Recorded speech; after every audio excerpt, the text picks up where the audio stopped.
Biz bugün sizinlə bərabər döş əzələlərinə baxacağıq. Deməli, döş əzələləri ümumilikdə iki qrupa bölünür. Bir döşün xüsusi əzələləri var, bir də döşün yuxarı ətraf əzələləri var. Birinci biz döş qəfəsinin yuxarı ətraf əzələlərindən danışacağıq. Döş qəfəsinin yuxarı ətraf əzələlərinə aiddir böyük döş əzələsi, kiçik döş əzələsi, körpücüyaltı əzələ və ön dişli əzələ. Gəlin yazaq. Deməli, döş əzələləri bölünür iki qrupa. Deməli, yuxarı ətraf, yəni döş qəfəsinin yuxarı ətraf əzələləri, bir də xüsusi əzələlər. Yuxarı ətraf əzələlərin hansılara aid oldu? Böyük döş əzələsi. Mən burada hal-hazırda latıncalarını yazacağam. Latıncalarından bərabər öyrənirik. Musculi pectoralis. Deməli, major. Daha sonra kiçik döş əzələsi musculi pectoralis minor.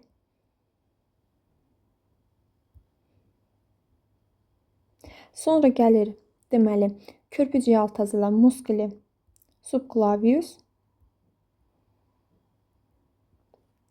Və bir də var ön dişli əzələ musculi serratus anterior.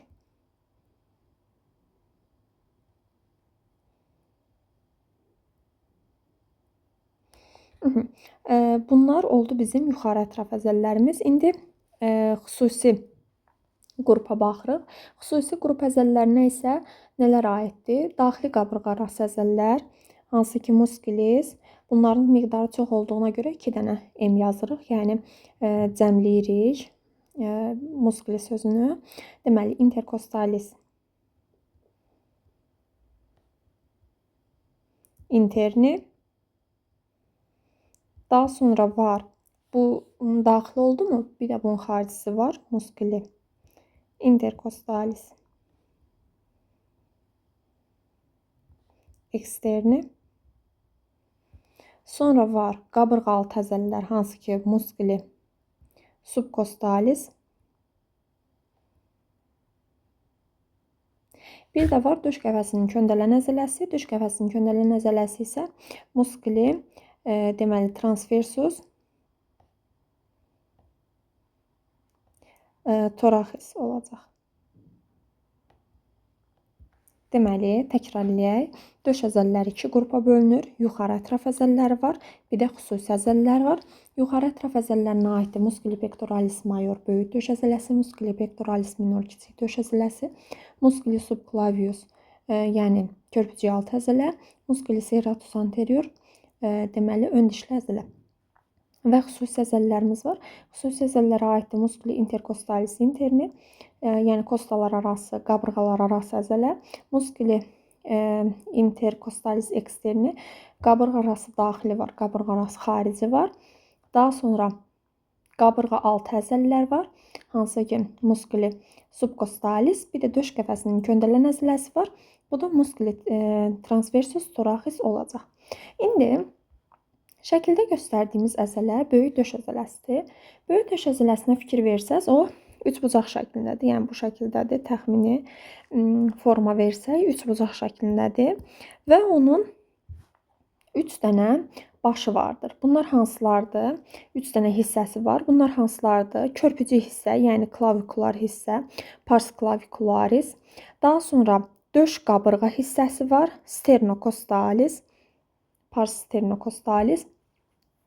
Bir də qarın hissəsi var. Buna isə pars abdominalis deyəcəyik. Deməli, pectoralis majorun 3 dənə hissəsi oldu. Bunlar pars clavicularis, pars sternocostalis, pars abdominalis olacaq. Deməli, bunların hər birinin ayrı-ayrı deməli görevləri var. Amma bunlar içərisindən bizə ən lazımlı olan hansıdır? Körpücük hissədir. Körpücük hissənin ən önəmli funksiyası nədən ibarətdir? Körpücük hissə bazunu önə çəkməyə xidmət edir. Necə? Gördüyümüz kimi, bax, bu körpücük hissənin başlandığı və sonlandığı yerə nəzər salsaq, bax, görürsüz, buradan bura qədər. İndi mən bunu nə edəcəm? Bu şəkildə dartıram. Dartdığım zaman, yəni körpücük hissənin əzələ lifləri yığıldığı zaman nə edəcək? Bazunu önə çəkəcək. Deməli, körpücük hissə nə etdi? Bazunu önə çəkdi. Ümumən isə, yəni funksiya baxımından nəyə xidmət eləyir? Deməli, qolu aşağı salmağa kömək eləyir və içəri hərləndirir. Çünki, məsələn, şey eləmişəm, təbii ki, bu hissə, bax bu klavikular, sternokostal və abdominal hissə başı hesab olunduğuna görə ora onun olacaq, deməli, origosu. Insersiosu isə bazu olacaq. Bazuya gəlib bağlanır. Ona görə də insersiodan içəri çəksəm, yəni insersiodan gətirsəm origoya, nə edəcək? Qolu aşağı salar və içəri də hərləndirməyə kömək eləyəcək. Yuxarı ətrafı fiksasiya eləsək, yəni yuxarı ətraf full fiksasiya olunduğunu düşünün bir dənə. Təbii ki, qabırğaları qaldırmaq funksiyasına malikdir. Yuxarı ətrafı çünki fiksə eləsək, biz məcburuq artıq bazunu hərəkət elətdirək. Yuxarı ətraf fiksə olundu, bazu hərəkət elətdirsə, bu şəkildə qalxacaq. Qalxdığı zaman da paralel olaraq qabırğaları qaldırmaq funksiyasını yerinə yetirəcək. Bu da bu şəkildə. Gəlin indi bir dənə özət keçək. Deməli, bu oldu pectoralis major, yəni döşün böyük əzələsi, böyük döş əzələsi. Üçbucaq şəklindədir, enli bir əzələdir. 3 dənə hissəsi var. Körpücük hissə, döş, deməli, döş qabırğa hissə, daha sonra qarın hissə. Bunlar içərisindən körpücük hissənin funksiyası nədən ibarət oldu? Bazunu önə tərəf çəkəcək. Ümumən bu əzələnin funksiyası nədən ibarət oldu? Qolu aşağı salır və içəri hərləndirir. Yuxarı ətrafı fiksasiya elədikdə isə nə edəcək? Məcbur şəkildə biz bazunu qaldırmalı olacaq. Bazunu qaldırdığımız zaman, o zaman nə olacaq? Gördüyümüz kimi əzələ lifləri yuxarı doğru qalxacaq. Yuxarı doğru qaldırdıqda isə bu əzələ liflərini təbii ki, bilavasitə olaraq qabırğaların üstündə yerləşdiyindən dolayı qabırğalar qalxacaqdır. Bu şəkildə. İndi keçək növbəti əzələmizə. Növbəti əzələmiz təbii ki, pectoralis minor olacaq. Pectoralis minora baxdığımız zaman gəlin fikir verək. Hansı qabırğalardan başlayır və nədə sonlanır? Origo və insersio hissələrinə. Bax, bu birinci qabırğa, ikinci qabırğa, bu artıq üçüncü qabırğa, dördüncü qabırğa, beşinci qabırğa. Məntiqən hansı qabırğalardan başladıq? Yəni məntiqən dərkən zaten şəkildə də görə bilirik. Üçüncü, dördüncü, beşinci qabırğalardan başlayır. Hara bağlanır? Bax, bu nədir? Kürək sümüyüdür. Kürək sümüyü görə bilirsiniz. Bu şəkildə üçbucaq şəklində. Aha, kürək sümüyünün bu xaricində olan və çıxıntıya biz nə deyirdik? Dimdik çıxıntısı, dimdiyə bənzər çıxıntı. Deməli, başlayır 3-cü, 4-cü, 5-ci qabırğalarda, sonlanır harda? Dimdiyə bənzər çıxıntıda. İndi, bax, siz məntiqli uşaqlarsınız. Nə edəcəyik? Deməli, bu hansı funksiyanı yerinə yetirəcək? Bu kürək sümüyü deyil. Kürək sümüyünü, bax, çəkirəm. Origodan, insersiyadan başlayıb origoya doğru çəkməliyəm. Mən bunu bəlkə 55 milyon dəfə demişəm ki, yəni yığılma deyəndə origodan başla, daha doğrusu insersiyadan başla, origoya doğru çək. Çəkdiyim zaman, gəlin bir dənə xəyal eləyək. Çəkirəm. Çəkdiyim zaman bu bilavasitə olaraq kürək sümüyünün dimdiyə bənzər çıxıntısına bağlandığına görə kürəyi önə çəkəcək. Paralel olaraq da bunun əzələ lifləri aşağıya doğru oblik istiqamətdə yönəldiyi üçün paralel olaraq da həm önə çəkəcək, həm aşağı çəkəcək.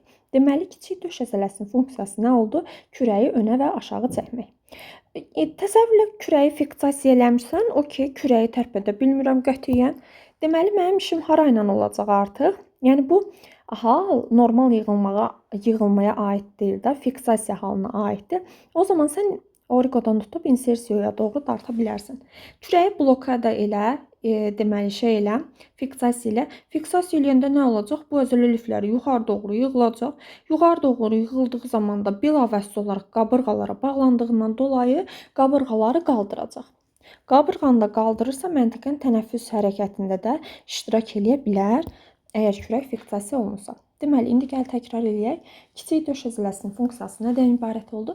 Kiçik döş əzələsi ümumiyyətlə nədən başladı, harda bitdi? 3-cü, 4-cü, 5-ci qabırğalarda başlayır. Kürəyin dimdiyə bənzər çıxıntısına bağlanır. Funksiyası nədən ibarətdir? Funksiyası kürəyi önə və aşağı çəkməkdir. Amma kürəyi fiksasiya eləsək, o zaman qabırğaları yuxarı qaldıracaq. Bu da bu şəkildə. Sonra gedək hara? Hara gedək? Aşağıya baxaq. Aha. Aşağıya baxdığımız zaman burada nəyi görəcəyik? Burada musculus serratus anterioru görürük.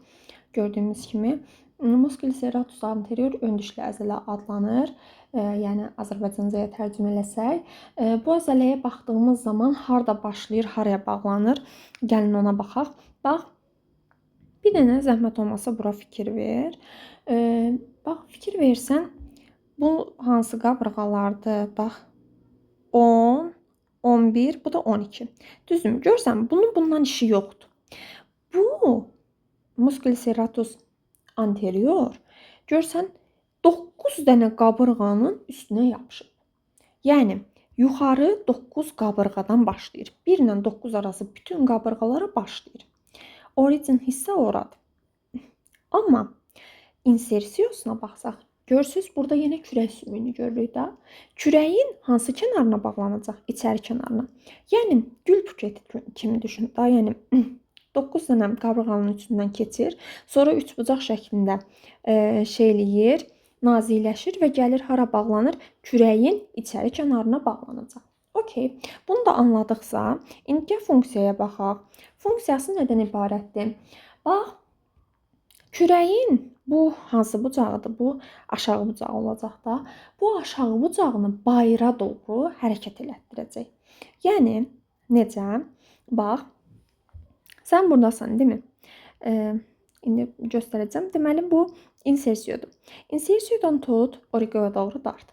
Origoya doğru dartdığın zaman məntiqən bunlar çəp istiqamətdə yerləşdiyinə görə kürəyin aşağı bucağını nə edəcək? Aşağı bucağını deməli bayıra hərəkət elətdirəcək. Və sagittal istiqamətdə təbii ki, paralel olaraq hərləndirəcək. Bu dəqiqə üstündə yoxlaya bilərsən bu hərəkəti. Kürəyini bayıra doğru çək və hərləndir və orada hiss eləyəcəksən ki, musculus serratus anteriorun hərəkət eləyəcək və kürəyin bir də bayır bucağı tərəfdə də gördüyün kimi bunun insersiyosu var. Orada isə kürəyin bayır bucağını yuxarı və içəri tərəfə yerini dəyişdirəcək. Deməli nə oldu? Aşağı bucağını bayıra hərəkət elətdirir, sagittalda hərləndirir. Kürəyin bayır bucağını isə nə edəcək? Yuxarı və içəri tərəfə yerini dəyişəcək. Yəni elə bil bazını yuxarı qaldıranda bunu hiss eləmək olar. Gəl bir dənə özet keçək. Musculus serratus anterior neynədir? 9 dənə qabırğanın, yuxarı 9 qabırğanın xaricə səthindən başlayır, kürəyin içəri kənarına bağlanır. Kürəyin aşağı və bayır bucaqlarından bunun işi var. Aşağı bucağını bayıra tərəf hərəkət elətdirəcək, sagittalda hərləndirəcək. Bayır bucağını isə yuxarı və içəri tərəfə yerini dəyişdirəcək. Bu da bu şəkildə. Bu da oldu bizim musculus serratus anteriorumuz. Daha sonra deməli nədən danışacağıq? Körpücüyaltı əzələ.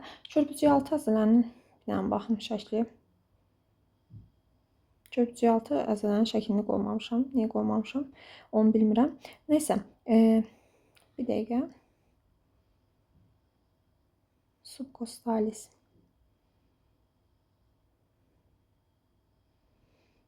Demək. Yox, şəkli yoxdur.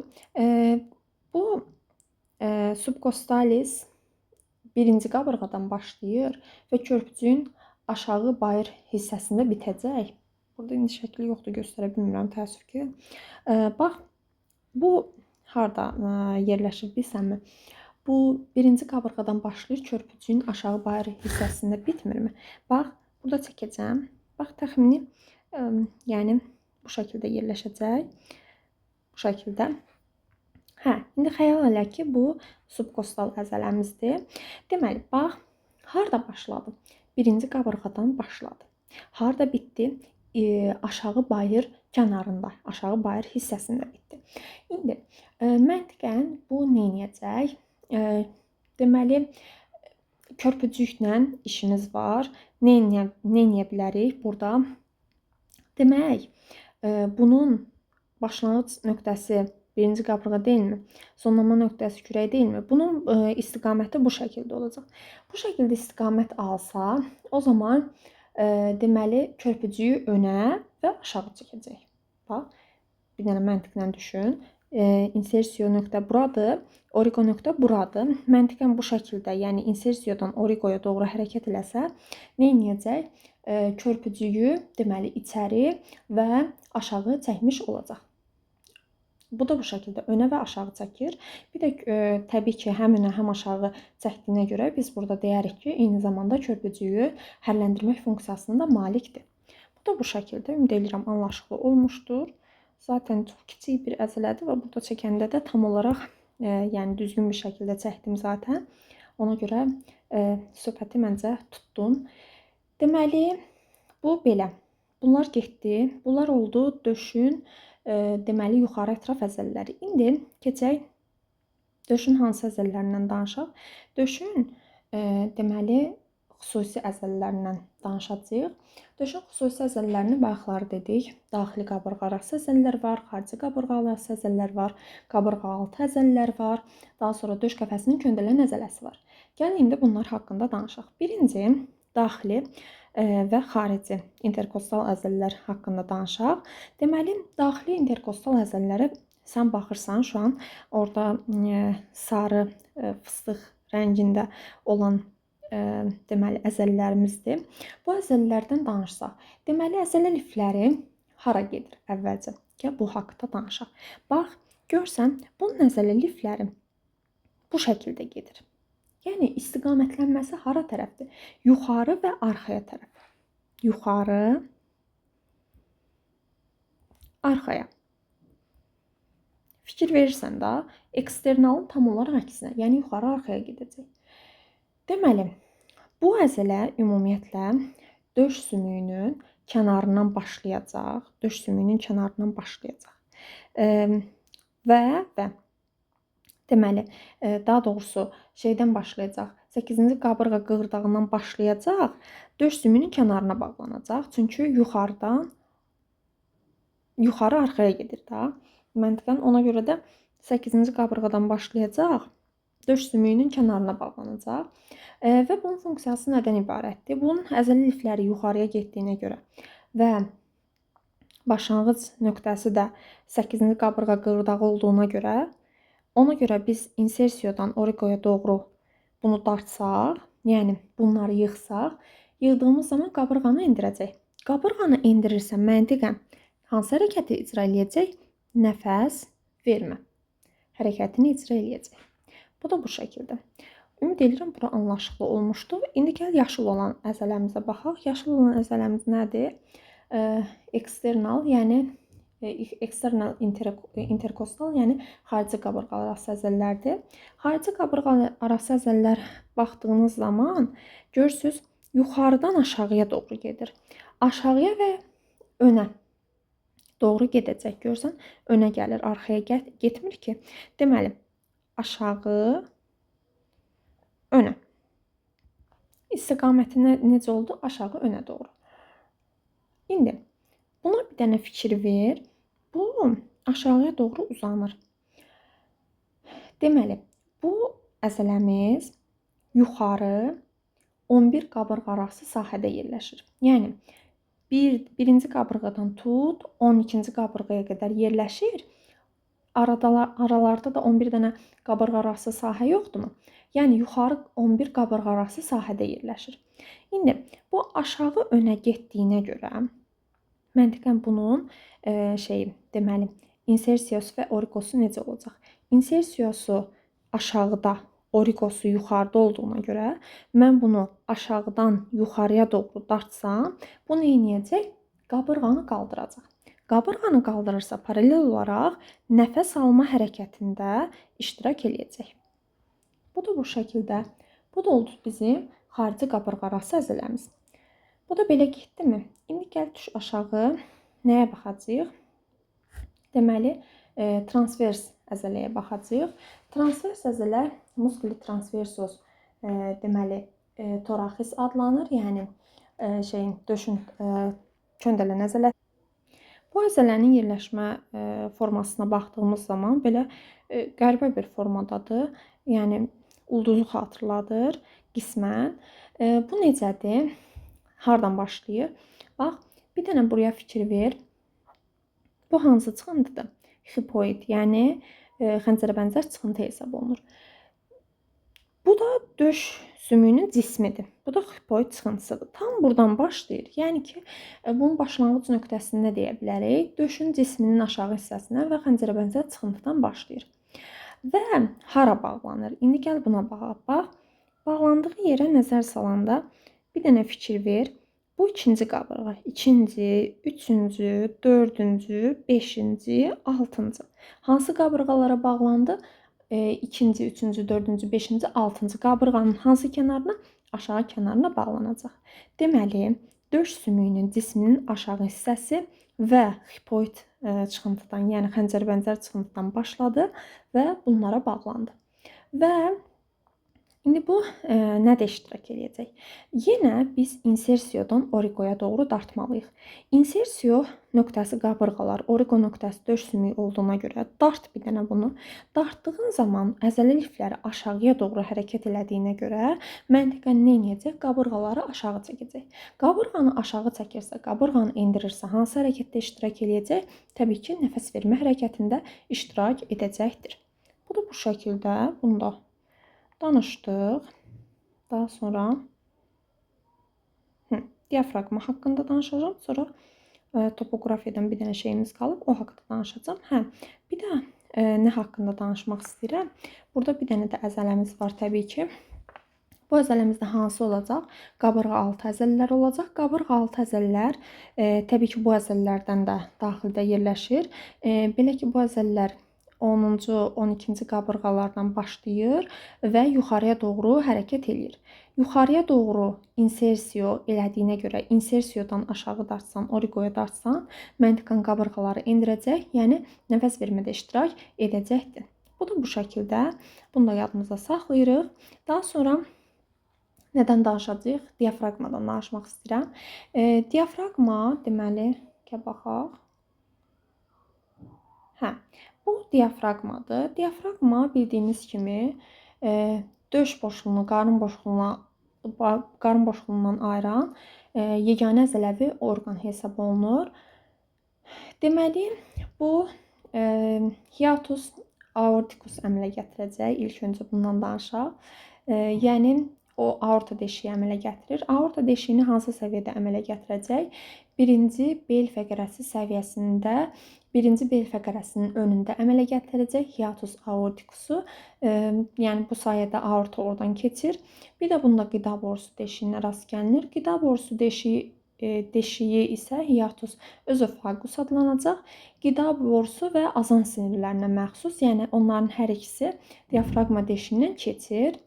Deməli, bunun ümumiyyətcə 2 dənə hissəsi var. Bir qabırğa hissəsi var, hansı ki qabırğalara söykənən. Bir də döş sümüyü hissəsi var, hansı ki döş sümüyünə söykənəcək. Daha sonra bunun hissələri arasında 2 dənə üçbucaq əmələ gəlir. Bunlar hansılardır? Bel qabırğa üçbucağı, hansı ki deməli trigonum lumbokostali. Bir də döş sümüyü qabırğa üçbucağı əmələ gələcək. Döş sümüyü qabırğa üçbucağı isə trigonum sternokostali adlanacaq. Yəni zaten bunun qabırğa hissəsi qabırğalara, döş sümüyü hissəsi də döş sümüyünə söykənmirmi? Məntiqən döş sümüyü qabırğa üçbucağı əmələ gələcək. Bir də bel tərəfədən qismən uzandığına görə orada da bel deməli qabırğa üçbucağı əmələ gələcəkdir. Yəni 2 dənə də üçbucağı var və bu üçbucaqlar olan hissələrdə əzələ lifləri ola bilmir. Əzələ lifləri olmur. Ona görə burada əzələvi orqan olduğuna görə və burada əsasən əzələsinin şəklini verdiklərinə görə mən şu an onları tam şəkildə göstərə bilmirəm. Bu şəkildə dedim amma, yəni hissələr arasında 2 dənə üçbucaq əmələ gəldi. Bel qabırğa üçbucağı və döş sümüyü qabırğa üçbucağı. Bu da bu şəkildə. İndi gəlin topoqrafiyadan danışaq. Deməli, topoqrafiyaya gəldikdə burada gördüyümüz kimi əzələlərdən əmələ gəlmiş bir şey görürük. Deməli, döş üçbucaqları görürük. Döş üçbucağı burada 3 hissədən təşkil olunmuşdur. Birincisi trigonum clavi pectorali, yəni körpücük döş üçbucağı. Gəlin yazaq. körpücük, döş üçbucağı,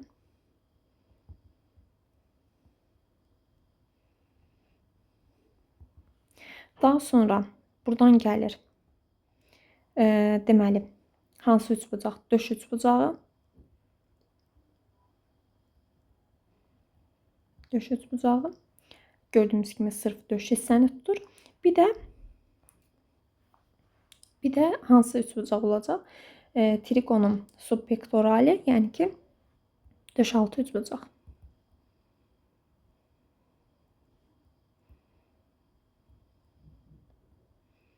Bu da oldu bizim deməli döş əzələlərindən əmələ gələn üçbucaqlarımız. Deməli hansı ki qoltuqaltı üçbucaq deyilir buna ümumilikdə. Qoltuqaltı üçbucaqdan aiddir 3 dənə hissədən. Bunlar hansılar oldu? Körpücük döş üçbucağı, hansı ki körpücüklə döş hissə arasında sırf döş üçbucağı, bir də döş altı üçbucaq, yəni döş hissədən aşağıda yerləşən döş altı üçbucağa bölündü. Bu da bu şəkildə bitti. Bundan sonra zaten qarın əzələləri gəlir. Bu da bizim döş əzələlərimiz.